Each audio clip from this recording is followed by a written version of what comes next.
Ոնց չգժվել, երբ որ մարդը կանգնում է ազգային ժողովում նույն ելույթի ժամանակ ասում է թոշակառումն ամբողջ փողը ծախսում է առողջապահության վրա, դեղերի վրա, չգիտի սխալ դեղեր է առնում, հետո դրանից 10 րոպե չանցած ասում է 63 տարեկան է, ինչ տարիք է, որ 63 տարեկան պետք չի թոշակի գնալ, պետքա բիզնես ստեղծել։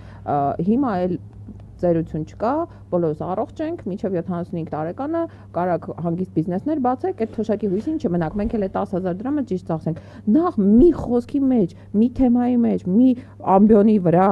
արած հայտարարություններ ինքը իրան հակասում է արդեն։ Եվ երկրորդ մեզ է գժի տեղ դնում, ասում է ես քո տեղը, ասենք, եթե ինչ որ մեկ աշխարհում լինի, որ ինձ ասի, ես ավելի լավ գիտեմ քո փողը ոնց ծախսեմ, քան դու, ես այդ մարդուն պրոստը քացուտակ գցեմ, արի անկեղծ լինենք, էլի։ Չի կարելի հայ ժողովրդին տես բան ասել, դա անհարգալից վերաբերվում է։ Դու Նիկոլ Փաշինյանի դեմ բռնության կոչեր ես անում, իմի հաջորդ քաղաք բանտարկալը դու կարաս լինես, զգուշացնում եմ, չէ, ասա որ դա Նիկոլ Փաշինյանին չի վերաբերում, ասա, այդ հրապարակային ասա որ դա Նիկոլ Փաշինյանին այդ քացու տալու սպառնալիքը իրան չէր վերաբերում։